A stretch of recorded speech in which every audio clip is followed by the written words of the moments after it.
सद्गुरु श्री ब्रह्मचैतन्य महाराज गोंदवलेकर यांचं प्रवचन 22 जून. सुख त्यागात आहे, भोगात नाही. अमुक हवे असे वाटले आणि ते मिळाले नाही म्हणजे दुःख होते. अमुक हवे असे वाटूच देऊ नये. परमात्मा ठेवील त्यात समाधान मानावे. याचेच नाव वैराग्य. आपण विषयात बुडतो आहोत आणि पुन्हा विषयाचीच कास धरली तर आपण अधिकाधिक नाही का बुडणार? विषयाची आस धरणे म्हणजे त्याचे दास होण्यासारखेच आहे. मनुष्य सुखाकरिता धडपड करतो आणि अंती दुःखमय अशा विषयाची आशा करतो. सुख त्यागात आहे, भोगात नाही, हे पुष्कळांना पटत नाही. परिसाला लोखंड लागले म्हणजे त्याचे सोने होते, पण रुपयाचे काही सोने होत नाही. तसे आपण दिनाहून दिन म्हणजे अभिमान रहित झाले पाहिजे. आणि असे झाले म्हणजेच परमात्म्याला अनन्य शरण जाता येईल.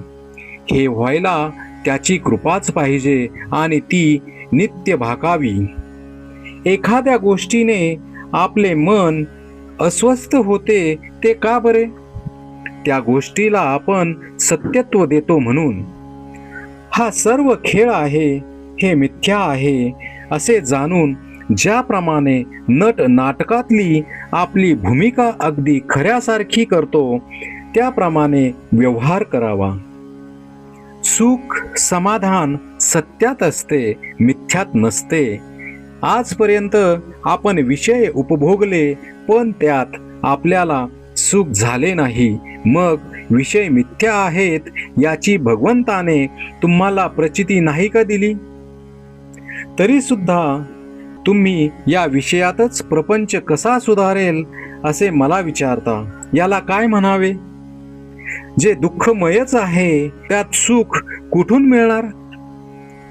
2 लहान मुली भातुकली खेळल्या.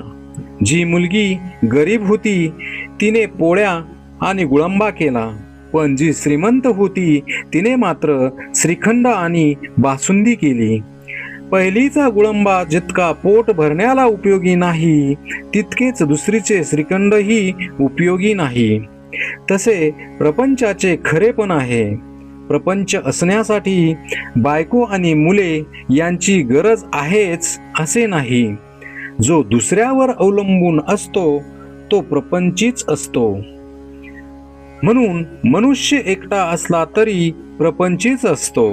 दुसऱ्यापासून सुख मिळविण्याचा प्रयत्न करणारा मनुष्य हा प्रपंचीच होय. 5 जण मिळून प्रपंच बनतो. त्यामध्ये प्रत्येक जण स्वार्थी असतो. मग सर्व सुख एकट्यालाच मिळणे कसे शक्य आहे? प्रपंचामध्ये अनेक वस्तू आहेत, पण भगवंताजवळ एकच वस्तू आहे. प्रपंचामध्ये कितीही वस्तू आणल्या तरी पुऱ्या पडत नाही, कारण एका वस्तूच्या आणण्यामध्येच दुसऱ्या वस्तूच्या आणण्याचे बीज आहे. पण भगवंताचे तसे नाही. भगवंताची वस्तू एकदा आणली की पुन्हा ती आणायला नको. अमुक एक वस्तू आहे म्हणून मी सुखी आहे या वृत्तीत राम नसून काही नसताना वृत्तीचे समाधान टिकले पाहिजे. श्रीराम जय राम, जय जय राम.